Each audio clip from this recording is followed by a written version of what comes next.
लग रहा है कि बेचारे मुख्य चुनाव आयुक्त ज्ञानेश कुमार का गृह नक्षत्र उल्टा चल रहा है।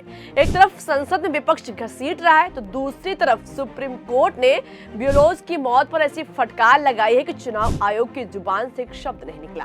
ब्यूलोज की मौत की बात सुनकर सुप्रीम कोर्ट का गुस्सा भड़क उठा। भरे कोर्ट में चुनाव आयोग की जबरदस्त क्लास लगी। चीफ जस्टिस सूर्यकांत और जस्टिस जॉय माल्या बागची की बेंच ने चुनाव आयोग को जमकर सुनाया, लेकिन आयोग की जुबान से एक शब्द नहीं निकला। सबसे बड़ी बात यह है कि सुप्रीम कोर्ट ने चुनाव आयोग से कड़े शब्दों में कह दिया कि आपकी सारी मनमानी हो चुकी है, अब खैर नहीं है। तो कैसे सुप्रीम कोर्ट में ज्ञानेश कुमार का सिर नीचे हो गया और कोर्ट अब चुनाव आयोग के खिलाफ क्या एक्शन लेने जा रहा है, सब कुछ बताएंगे आपको इस वीडियो में। नमस्कार दोस्तों, मेरा नाम शिवानी पांडे और आप मेरे साथ देखना शुरू कर चुके हैं 4 PM। दोस्तों, 12 राज्यों में हो रही SIR की वजह से अब तक 30 बीएलओ की मौत हो चुकी है। इसमें कई बीएलओ ने खुद अपनी जान दी है और सीधे सीधे आरोप लगाया है कि SIR के काम को लेकर उन पर काफी दबाव बनाया गया, नौकरी से निकालने की धमकी दी गई, इतना परेशान कर दिया गया कि अपनी जान देने को मजबूर हो गए। लगातार ऐसी खबरें सामने आ रही। अब तक 35 दिन में 12 राज्यों में 30 से बीएलओ की मौत हो चुकी है, जिसने पूरे देश को झकझोर कर रख दिया है। अब जब मामला सुप्रीम कोर्ट पहुंचा तो चीफ जस्टिस भी सुनकर हैरान रह गए और तुरंत भड़क गए। खबर देखिए, लिखा है कि SIR में रुकावट बर्दाश्त नहीं, बीएलओ को धमकाया तो खैर नहीं। सुप्रीम कोर्ट का सभी राज्यों को अल्टीमेटम, यानी सुप्रीम कोर्ट ने सख्त लहजे में कह दिया है कि अगर दोबारा ऐसी कोई खबर सामने आई कि बीएलओ पर प्रेशर बनाया जा रहा है, उनको धमकाया जा रहा है, तो किसी को छोड़ा नहीं जाएगा। दरअसल दोस्तों, 9 दिसंबर को सुप्रीम कोर्ट में ब्यूलोज की मौत के मामले पर सुनवाई हुई। कोर्ट के सामने गैर सरकारी संगठन सनातनी संसद की ओर से पेश हुए सीनियर एडवोकेट वी गिरी ने चुनाव आयोग के कारनामों को चिट्ठा खोला। साथ ही बताया कि पश्चिम बंगाल में SIR के दौरान ब्यूलोज को धमकाया जा रहा है, जिसके बाद सुप्रीम कोर्ट का गुस्सा फूट उठा और चुनाव आयोग के साथ राज्य सरकार को भी फटकार लगने लगी। कोर्ट ने सभी राज्यों को SIR के काम में लगे बूथ लेवल ऑफिसर्स की पूरी सुरक्षा देने का निर्देश दिया। साथ ही चेतावनी दी है कि ब्यूलोज को धमकाने या उनके काम में बाधा डालने का अगर कोई भी मामला सामने आया तो वो गंभीरता से लेंगे। चीफ जस्टिस सूर्यकांत और जस्टिस जॉय माल्या बागची के बेंच ने कहा कि ये केवल पश्चिम बंगाल के बारे में नहीं है, बल्कि सभी राज्यों के लिए है। चुनाव आयोग के काम में असहयोग एक गंभीर मुद्दा है, ब्यूलोज को पूरी सुरक्षा मिलनी चाहिए। कोर्ट ने कहा कि अगर चुनाव आयोग को ब्यूलोज की सुरक्षा के संबंध में राज्य के अधिकारियों या पुलिस से असहयोग की कोई शिकायत है तो उसे सुप्रीम कोर्ट से संपर्क करना चाहिए, हम उचित आदेश पारित करेंगे।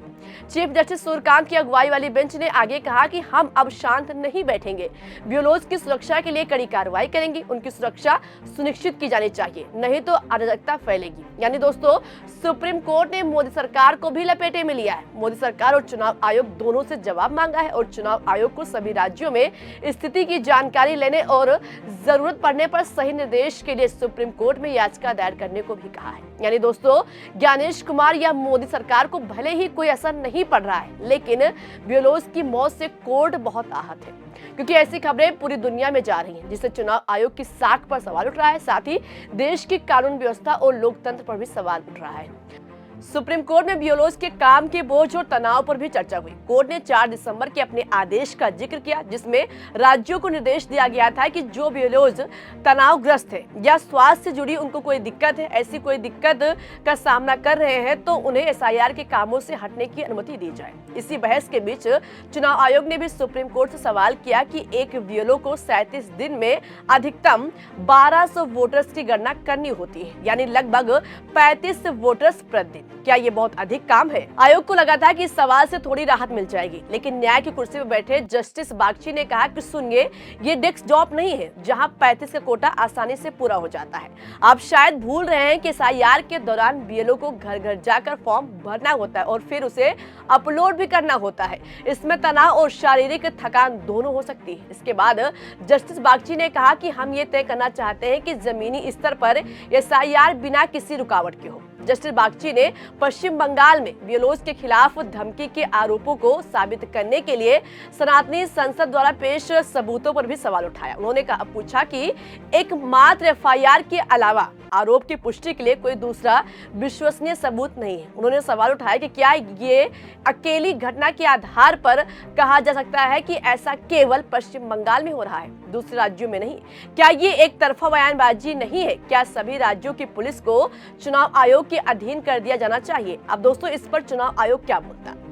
चुनाव आयोग की तरफ से वकील ने बताया कि पश्चिम बंगाल के साथ साथ तमिलनाडु और केरल में भी समस्याएं आ रही हैं, क्योंकि वहां की राज्य सरकारों ने एसआईआर के प्रति सार्वजनिक तौर पर विरोध दर्ज कराया है।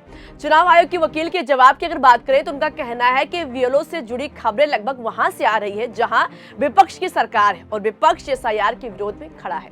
लेकिन जरा चुनाव आयोग बताया गया कि राजस्थान में किसकी सरकार है? वहां पर तो भाजपा की सरकार है। दोस्तों, आप खबर देखिए, लिखा है कि जयपुर में एसआईआर से परेशान बीएलओ ट्रेन के आगे कूदा। सुसाइड नोट में लिखा, अधिकारी काम का दबाव बना रहे, सस्पेंड करने की धमकी देते हैं। दोस्तों, बीएलओ का नाम मुकेश कुमार जांगिड़ था। उसने अपने सुसाइड नोट में लिखा था कि अधिकारी काम का दबाव बनाकर परेशान कर रहे हैं और सस्पेंड करने की धमकी दे रहे हैं। इसी वजह से मजबूर होकर उसने ऐसा कदम उठाया है। दूसरी खबर यूपी के नोएडा से आई थी, जहां ज्ञानेश कुमार की बेटी ने बीएलओ पर ऐसी कार्रवाई की कि सारा तंत्र हैरान हो गया। दरअसल ग्रेटर नोएडा में 60 बीएलओ और 7 सुपरवाइजरों के खिलाफ आरोप लगाया गया है कि वो घर घर जाकर फॉर्म भरने, मतदाता सूची अपडेट करने और जरूरी कनेक्शन जैसी जिम्मेदारियां ठीक से नहीं निभा रहे थे।